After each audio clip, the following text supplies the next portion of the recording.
जांजगीर चांपा से जहां दुष्कर्म का आरोपी गिरफ्तार किया गया है। नाबालिग से आरोपी ने किया था दुष्कर्म, शादी का झांसा देकर किया था दुष्कर्म। पॉस्को एक्ट के तहत की गई कार्रवाई। जांजगीर चांपा में पुलिस ने नाबालिग को शादी का झांसा देकर दुष्कर्म करने वाले आरोपी को गिरफ्तार कर लिया है। आपको बता दें, आरोपी पर पॉस्को एक्ट के तहत कार्रवाई की गई है। इस वक्त की बड़ी खबर, जांजगीर चांपा में दुष्कर्म का आरोपी गिरफ्तार किया गया है। नाबालिग से आरोपी ने किया था दुष्कर्म, पॉस्को एक्ट के तहत कार्रवाई की गई है। शादी का झांसा देकर नाबालिग से दुष्कर्म किया था।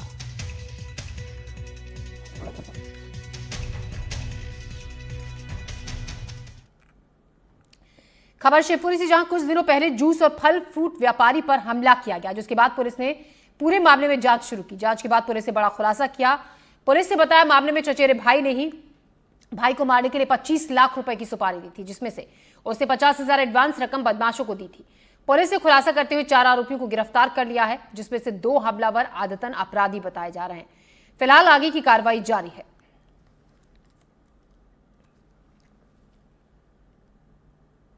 अंबिकापुर से अगली बड़ी खबर, जहां मेडिकल कॉलेज से एम्बुलेंस की ही चोरी हो गई। मेडिकल कॉलेज कैंपस से एम्बुलेंस को चोर ले उड़े। अस्पताल की सुरक्षा पर सवाल उठे हैं। संजीवनी 108 एम्बुलेंस चोरी कर चोर फरार हो गए। प्रबंधक को चोरी की खबर तक नहीं लगी। पुलिस से शिकायत के बाद अब जांच जारी है। आपने कई तरह की चोरी की खबर सुनी होंगी। घर से सोने चांदी जेवरात की, मंदिर से सोने चांदी जेवरात, दान पात्र की, लेकिन इस बार अंबिकापुर से गजब खबर आई है, जहां किसी छोटे मोटे सामुदायिक स्वास्थ्य केंद्र से नहीं बल्कि मेडिकल कॉलेज से एक एम्बुलेंस की चोरी हो गई। ये एम्बुलेंस संजीवनी 108 एम्बुलेंस है, जिसे चोरों ने चुरा लिया। रोमी सिद्दीकी इस वक्त मेरे साथ, मेरे सहयोगी हमारे साथ जुड़ रहे हैं।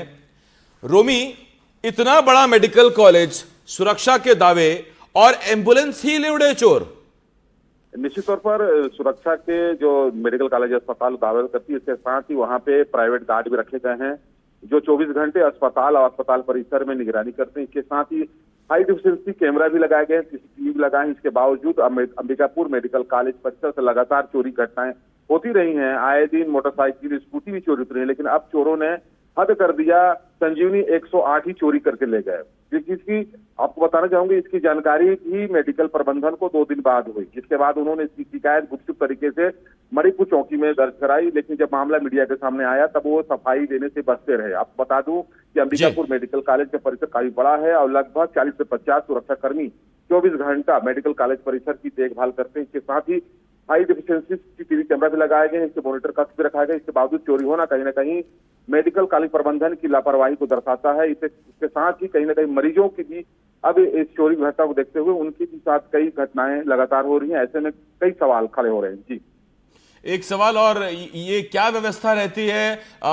कोई तो एम्बुलेंस का ड्राइवर हैंडओवर लेता होगा, दूसरे को चार्ज देता होगा, कहीं तो एंट्री होती होगी। रोमी, देखिए, चूंकि मेडिकल कॉलेज परिसर काफी बड़ा है, वहाँ पे अलग अलग यूनिट हैं, तो संजीवनी 108 की अलग यूनिट है। वहाँ पे काफी संख्या में गाड़ी अलग अलग स्थानों में खड़ी रहती है, ताकि मेडिकल इमरजेंसी में तत्काल मरीजों को उपलब्ध कराया जाए। लेकिन सबसे महत्वपूर्ण बात है कि कई गाड़ी अलग अलग स्थानों होने के कारण मॉनिटरिंग सही तरीके से लंबे समय से नहीं हो पा रहा है। ऐसे में जो गाड़ी चोरी हुई है, वो बताया जा रहा है कि कुछ घंटे पहले ही रायपुर से अंबिकापुर आई थी और उसका ड्राइवर उसे खड़ा करके घर गया था खाना खाने के लिए या किसी अन्य कार्य के लिए। इसके बाद वो सुबह जब ड्यूटी में आया तो गाड़ी गायब था, जिसके बाद उन्होंने इसकी जानकारी दी। जिसके बाद पुलिस को इस पूरे मामले की सूचना दी गई है। हालांकि पुलिस इस पूरे मामले में जांच कर रही है, सीसीटीवी खंगाल रही है, लेकिन अभी तक 24 घंटे बीतने के बाद अभी तक कोई सुराग पुलिस को नहीं मिला है। यही बताया जा रहा है कि कई सीसीटीवी बंद हैं, जिसके कारण अब पुलिस को भी दिक्कतें हो रही है। एक बहुत छोटे में, रोमी,